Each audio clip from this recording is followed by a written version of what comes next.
الحمدللہ کفا وسلام علی عبادہ الذین اصطفیٰ اما بعد فاعوذ باللہ من الشیطان الرجیم بسم اللہ الرحمن الرحیم وَإِذَا سَأَلَكَ عِبَادِي عَنِّي فَإِنِّي قَرِيبٌ أُجِيبُ دَعْوَةَ الدَّاعِ إِذَا دَعَانِ فَلْيَسْتَجِيبُوا لِي وَلْيُؤْمِنُوا بِي لَعَلَّهُمْ يَرْشُدُونَ وقال تعالی فی موضع آخر فاذکرونی اذکرکم واشکروا لی ولا تکفرون وقال نبینا علیہ الصلوۃ والسلام الدعاء مخ العبادہ العبادۃ هو الدعاء او کما قال علیہ الصلوۃ والسلام۔ بزرگان محترم اور نوجوان دوستو، السلام علیکم ورحمۃ اللہ وبرکاتہ۔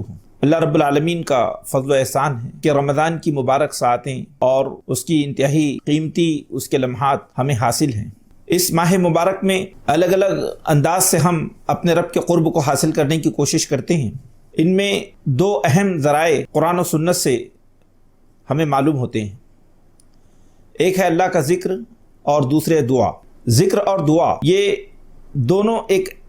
دونوں ایسی چیزیں ہیں کہ جو اسلامی زندگی کا عنوان ہیں، جو ایک مرد مومن کی پہچان اور اس کا تعارف ہے، اور اسلامی شریعت اور بندگی رب کی روح ان دونوں چیزوں میں شامل ہیں۔ سب سے پہلی جو چیز ہے وہ ذکر ہے۔ اللہ کے رسول صلی اللہ علیہ وسلم نے ذکر کی بڑی فضیلت بیان فرمائی ہے۔ اللہ کے رسول صلی اللہ علیہ وسلم نے یہ بات ارشاد فرمائی ہے، جو انسان ذکر کرتا ہے وہ زندہ ہوتا ہے، اور جو ذکر نہیں کرتا وہ مردہ ہوتا ہے۔ گویا کہ ذکر الہی یہ انسان کے لیے زندگی کے مترادف ہے، بلکہ اس کی حقیقی زندگی اس سے وابستہ ہے۔ اور ذکر کا مرتبہ اور مقام اور اس کی فضیلت جو اللہ کے رسول صلی اللہ علیہ وسلم نے بیان فرمائی ہے، وہ اس انداز سے بیان فرمائی ہے کہ اللہ کے رسول نے کہا کہ ابھی جبریل میرے پاس آئے اور انہوں نے مجھ سے یہ عرض کیا کہ آپ کی امت سے یہ لوگ جو ابھی اللہ کا ذکر کر رہے تھے، تو اللہ تعالیٰ آسمان میں اپنے عرش کے قریب ان لوگوں کا ذکر بڑے فخریہ انداز میں فرشتوں کے درمیان کر رہا تھا، اور ان کی یہ تعریف و توصیف بیان کر رہا تھا۔ آپ دیکھیے کہ جب ایک بندہ اللہ کو یاد کرتا ہے تو اللہ بھی اس بندے کو یاد کرتا ہے۔ یہی بات سورہ بقرہ میں اللہ نے ارشاد فرمائی، فَاذْكُرُونِي أَذْكُرُكُمْ، اے میرے بندو تم مجھے یاد رکھو تو میں تمہیں یاد رکھوں گا، وَاشْكُرُوا لِي، اور تم میرا شکر بجا لاؤ، وَلَا تَكْفُرُونَ، اور تم کفران نعمت نہ کرو، کفر کی روش اختیار نہ کرو، ناشکری کا طریقہ اختیار نہ کرو۔ تو ہم دیکھتے ہیں کہ ذکر الہی یہ دراصل ایک عظیم روحانی قوت ہے۔ اللہ کے رسول صلی اللہ علیہ وسلم نے ایک جگہ یہ بات ارشاد فرمائی ایک سائل کے جواب میں، کہ پوچھنے والے نے اللہ کے رسول سے یہ پوچھا کہ جو لوگ اللہ کی راہ میں جہاد کرتے ہیں تو اجر کے اعتبار سے اور مرتبے کے اعتبار سے کون سا شخص، کون سا مجاہد وہ سب سے زیادہ بلند مرتبہ ہے؟ اجر کے اعتبار سے تو اللہ کے رسول صلی اللہ علیہ وسلم نے فرمایا کہ جو ذکر کرتا ہے۔ پھر اسی طرح اللہ کے رسول صلی اللہ علیہ وسلم سے اس نے پوچھا کہ ایو الصائمین، کون سے روزہ دار ہیں کہ جن کا مقام اور مرتبہ بہت بلند ہے؟ تو اللہ کے رسول صلی اللہ علیہ وسلم نے فرمایا کہ اکثرہم للہ ذکرہ، کہ صائمین میں وہ روزہ دار، وہ صائم جو کہ مستقل اللہ کا ذکر کرتا ہے تو اس کا مرتبہ اور مقام بہت بلند ہے۔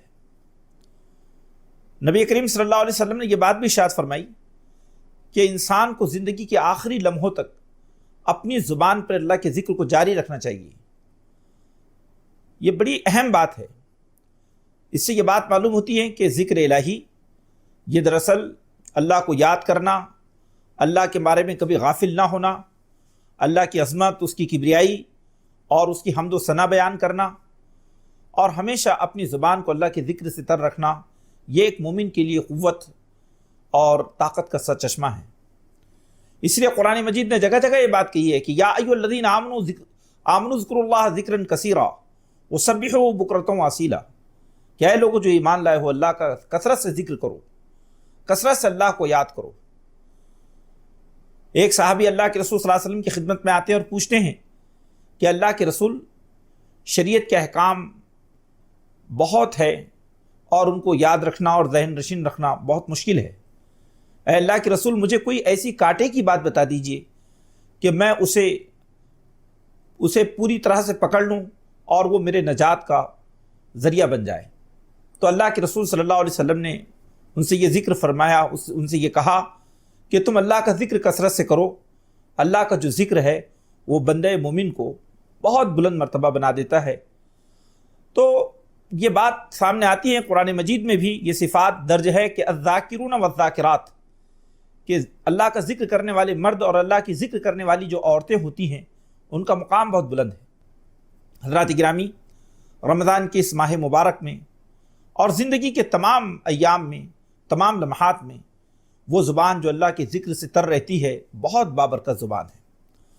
اور دوسری جو چیز ہے وہ دوسری چیز ہے دعا۔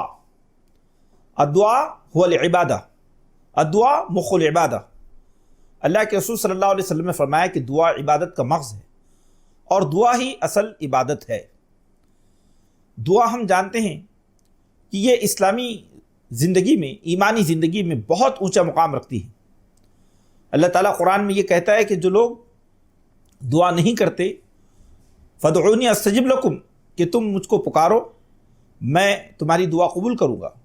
ان الذین یستکبرون عن عبادت ربہ سیدخلون جہنم داخرین، کہ جو لوگ اپنے رب کی عبادت سے استکبار کرتے ہیں، کبر کی روش اختیار کرتے ہوئے اللہ کی عبادت سے منہ موڑتے ہیں، تو اے پیغمبر صلی اللہ علیہ وسلم وہ لوگ جہنم میں بہت ذلت و رسوائی کے ساتھ داخل ہوں گے۔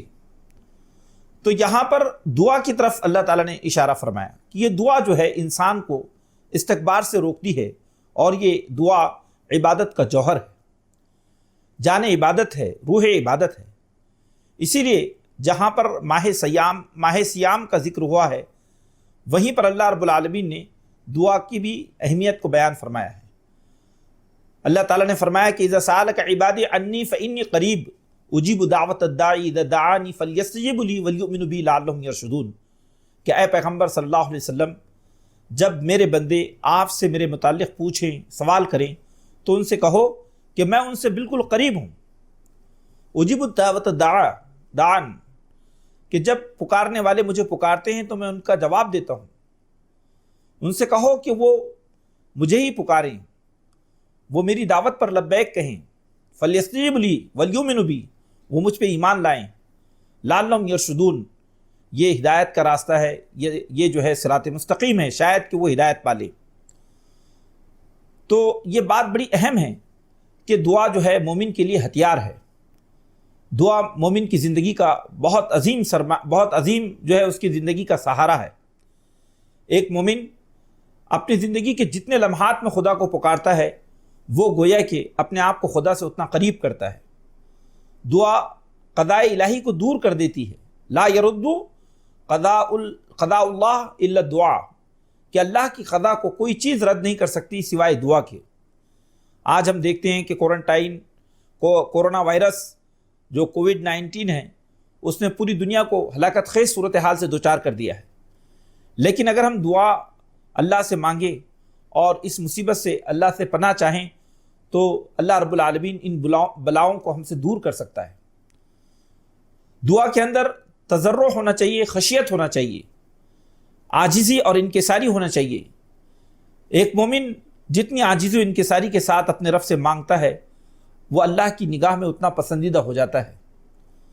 دعا انسان کو استکبار سے روکتی ہے، اور جو لوگ اللہ سے نہیں مانگتے اللہ ان پہ غضب نازل فرماتا ہے۔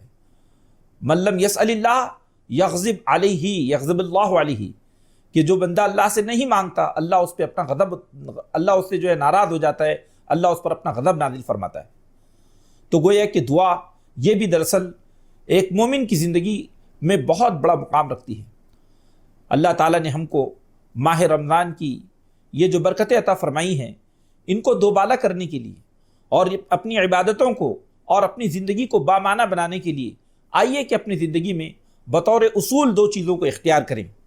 ایک تو یہ کہ ذکر الہی سے ہماری زبان تر ہو، زندگی کے آخری لمحات تک اللہ کا ذکر اور اس کی یاد ہماری زندگی میں سما جائے، اور دوسرے یہ کہ ہم اپنے رب سے خوب مانگیں، اس سے خوب دعائیں کریں، پورے ادب اور پورے احترام کے ساتھ اس کے تمام تقاضوں کو پورا کرتے ہوئے اپنی ذات کے لیے، امت مسلمہ کے لیے، عالم انسانی کے لیے خدا سے گڑگڑا کر مانگیں۔ یقین جانیے کہ اگر ہم نے اسلامی شریعت یا دین کی ان دو بنیادی باتوں کو اپنی زندگی میں ایک مستقل جو ہے عمل کے طور پر اپنا لیا تو گویا کہ ہم بڑے خوش نصیب ہیں، ہم نے اپنی زندگی کے مقصد کو پا لیا اور ہم نے اپنی زندگی کو جو ہے روحانی جمال اور روحانی قدروں سے مالا مال کر دیا اور ہماری کامیابی یقینی ہے۔ اللہ سے دعا ہے کہ اللہ تعالی ہم سب کو ذکر اور دعا ان دونوں بنیادی عبادتوں یا بنیادی اعمال صالحہ کو اختیار کرنے کی توفیق عطا فرمائیں۔ اللہ تعالی ہماری کمزوریوں سے اور خطاؤں سے درگزر فرمائیں، ہمارے لیے اپنی رحمتوں کے دروازے کھول دے۔ آمین یا رب العالمین۔ وآخر دعوانا الحمدللہ رب العالمین۔